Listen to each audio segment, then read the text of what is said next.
The Feudal Future Podcast. Hello and welcome to the Feudal Future Podcast.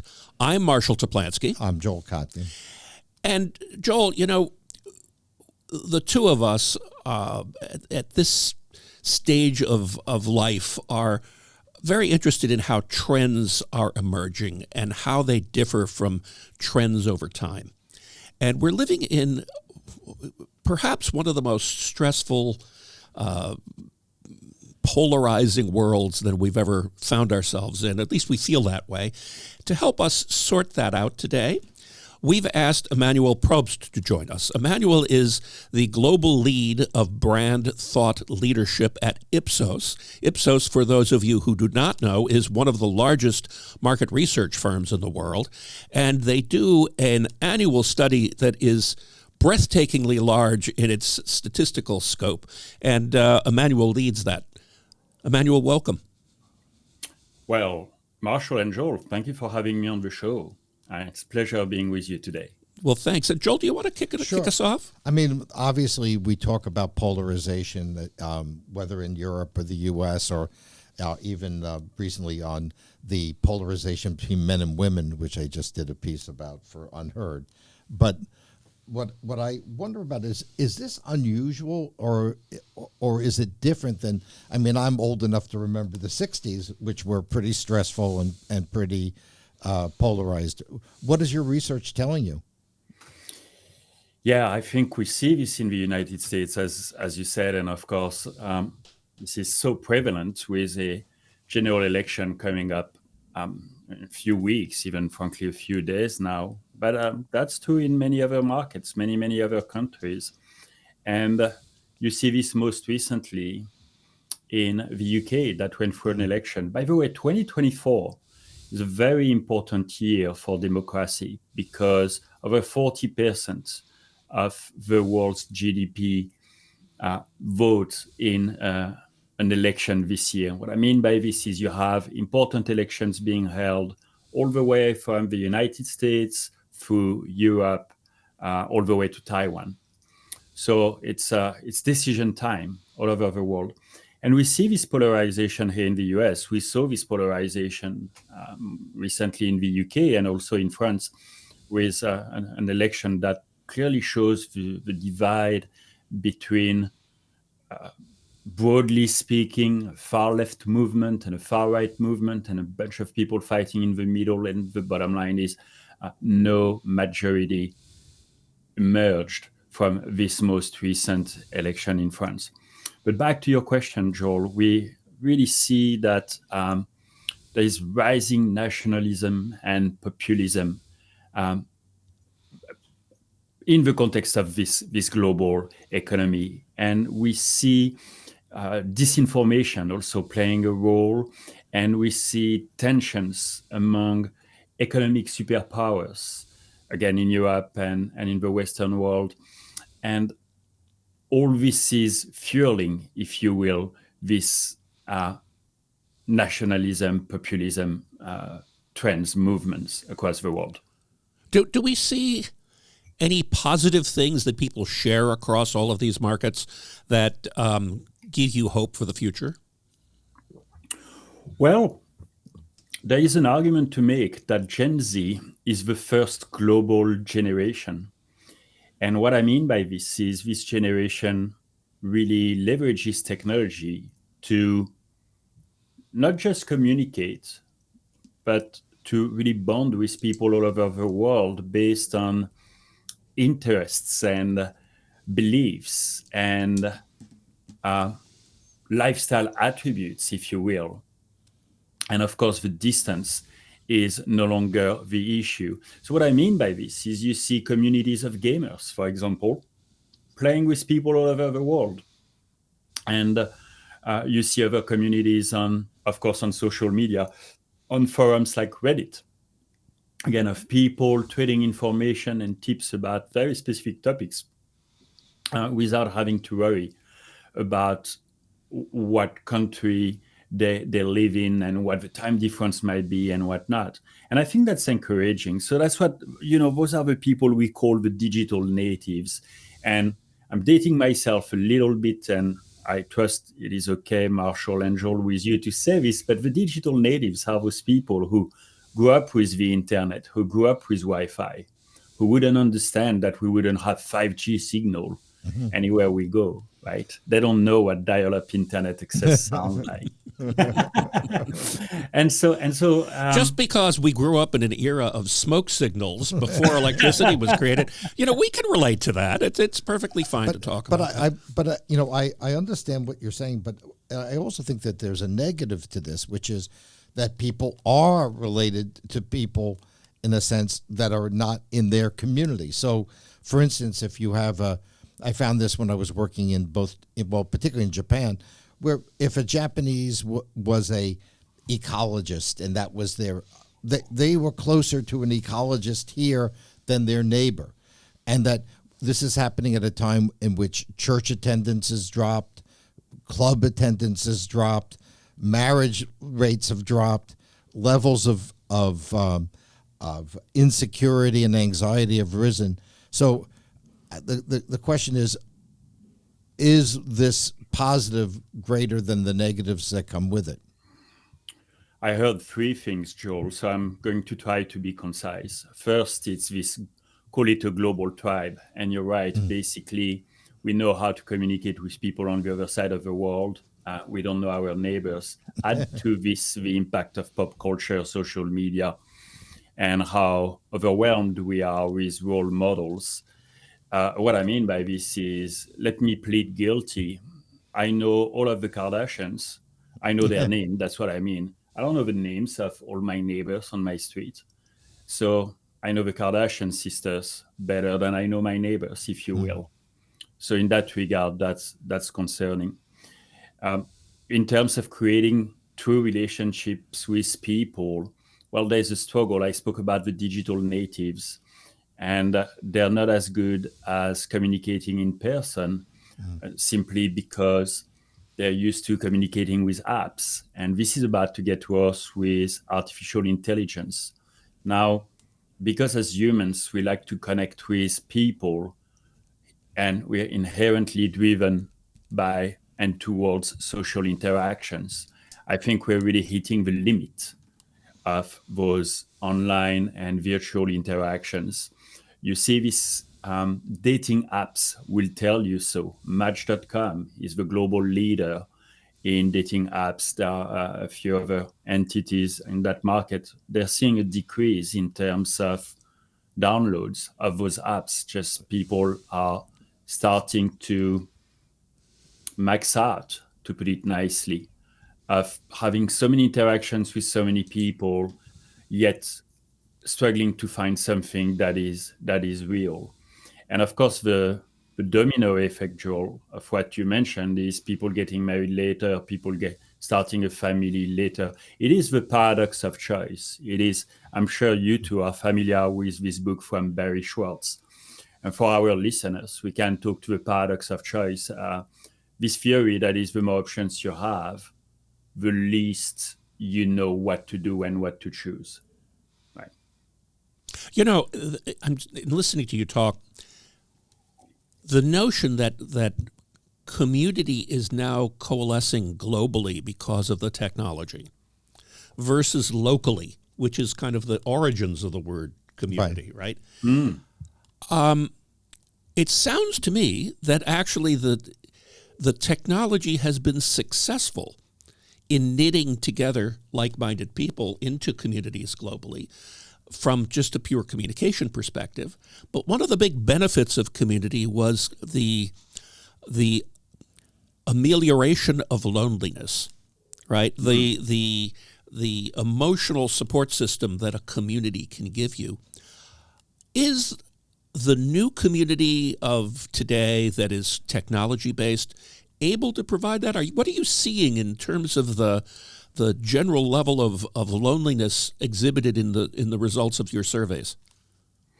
Yeah, in my first book, there was a chapter called "The More Connected We Are, the Lonelier We Feel."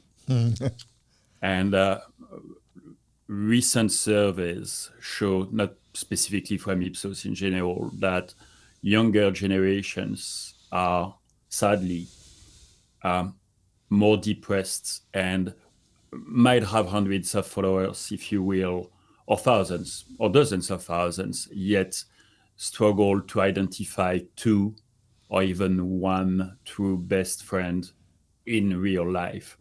So the short answer to your question is, unfortunately, we see an increase. By the way, that's not just surveys. You see this in the increase of prescription medicines for SSRIs, for example, antidepressants. There was, during the pandemic, we are based in the Los Angeles area at the time we record that podcast. There was, during the pandemic, a shortage in Los Angeles of specific, two brands of SSIs. I'm not going to mention those brands on the podcast. I don't think we should. But there was a shortage of SSIs, so antidepressants and also anxiety medicines in Los Angeles.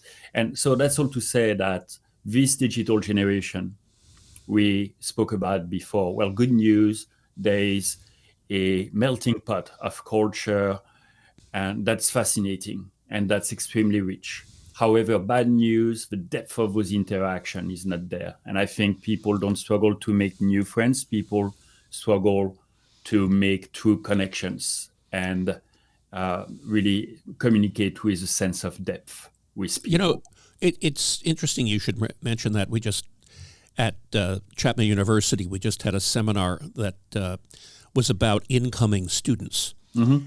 And it was to sensitize the faculty to the fact that so many more students are having emotional issues than have ever before. Yeah, almost every class, there are 2 or 3 that you have to have some sort of special handling. Well, and one of the points that was brought out is that children that come from more affluent households seem to exhibit these kinds of these symptoms more, which brings me to my question, really, is the opposite true? Do you find that middle-class people who are kind of more tethered to the real world in terms of their general daily activities, they have to interact with other factory people or other service people, are you finding that they differ in terms of this community issue? Yeah, the middle class is an interesting terminology that's really evolving. So what we see is the middle class incomes, those people are more stretched in advanced economies, but growing in other economies. So the Asia Pacific middle class, for example, is going to account for most global middle class spending. Now, in the US, the terminology is a little bit tricky, right? Because manufacturing, you spoke about manufacturing, and that is no longer call it the economic ladder for emerging markets as it was in the past century. But we haven't seen a replacement for manufacturing yet. And of course, and artificial intelligence is really the buzzword, if you will, but it's how is artificial intelligence and this acceleration of technology, how is that going to impact the so-called middle class? So I think it will be interesting to revisit the answer to this question in as soon as 12, 18 months from today. But back to the sense of connection, I'm not sure that it is tied to an income class, if you will. I feel that it is also largely driven by other demographics and psychographics. Yeah. You know, it's interesting. You mentioned that AI is kind of a first world problem in a way, right? It's got a developing country issue, but actually... It will be a developing country issue. Well, I look at it as actually relatively recently. If the manufacturing model for development of emerging economies is breaking down, one of the things that has actually replaced it in a lot of places, like India as an example, or Philippines, is call center and service-oriented global economic activity, and that is squarely in the target zone of where AI is aiming. Right, to be able to replace these kinds of call centers. And also, I think in terms of one of the things I've been writing about and I'm interested in is if a lot of middle level jobs, professional jobs, which were once seen as something stable, but now we're finding, even when we talk to our engineering and computer science faculty at Chapman, it's becoming harder to place those people in jobs. As AI develops, high-tech jobs go down. I don't know what the sociological effect of that's going to be if a whole group of people who thought the world was breaking the right way for them end up that it didn't break the right way for them. Well, and Joel, to your point, I was privileged enough to attend Cannes Lions International Festival of Creativity for the last 2 years. And I was lucky enough to hear the founder of NVIDIA, the chip company, talk, of course, about the advent of AI. And back to your point on computer science, he said a few years ago, we would prompt students to study computer science because people who could code, right, were in demand, very highly paid type of people. And today there is really this trend of no coding, thanks to AI, whereby it will become much easier to create software and apps and functionalities without having to code. And so the bottom line, and of course I'm not quoting him very precisely, but his point was to say we're evolving from coding to no code. And the future of computer science, man, of course, there's a very bright future for your students, but certainly not anymore in mastering coding languages as there was even 5 years ago. Oh, I totally agree. We see this today in today's job market, in fact, and what kind of humors me a little bit, but is true is that there's a growing demand for prompt engineers. People who can be very precise with AI in instructing it what the code is that it would like the AI to create, and that kind of gets to that's getting to higher order managerial discretion being brought down to a more entry level person. And then if we could just, given all this is going on, what do you think the political ramifications are going to be? I mean, 80% of young people, according to one survey, feel that their jobs are going to be threatened by AI. Certainly, a lot of jobs in factories, in hotels, in fast food restaurants are threatened. Is this going to drive the polarization? And my sense is it will express itself both on the far left and the far right. What's your sense of that? Yeah. Well, two parts in my answer. One, the technology, as always, is scary at the beginning and will create opportunities in the long run. It was the same thing with the internet. And AI does what you tell it to do. So it is going to eliminate some jobs because you can automate some tasks and scale those tasks without the need for human intervention. However, it's also going to create opportunities that we don't even know of today. So technology adoption, the fact that what we see is 6 in 10 have access to the internet globally now, and the highest regional penetration is in North America and Europe. So back to what we were saying earlier about middle class and different tiers of income brackets, if you will, I think technology is an opportunity for a wider population to access opportunities. So I'll leave it at that.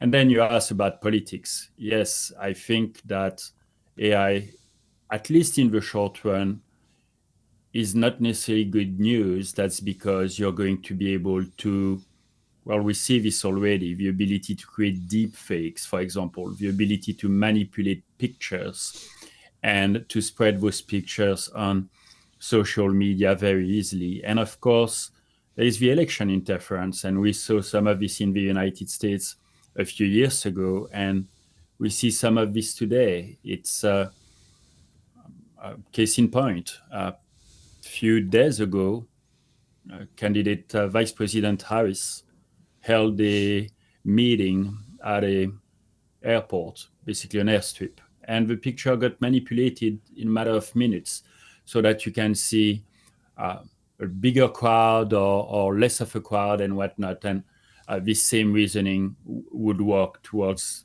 former President Donald Trump, right? So the point being is the technology enables almost anyone to manipulate the information, manipulate the picture and voice, and even footage, and spread this fake news to a large, very large audience online. And this can be done from wherever in the world. Well, and so has this. This is actually leading to a wonderful way of wrapping up this conversation, which is, are you seeing that technology or just the general the general feeling about the authenticity of brands? Harris is a brand, Trump is a brand. You have brands that are making products and services. Has the general sense of authenticity been eroded? So here's the opportunity for brands, which we see in our studies at Ipsos, is people place more trust in brands often than they do in government agencies, political organizations, politicians, and so on and so forth. Let's be clear. When I say they place more trust in brands, it's towards specific tasks. I'll give you an example in a second.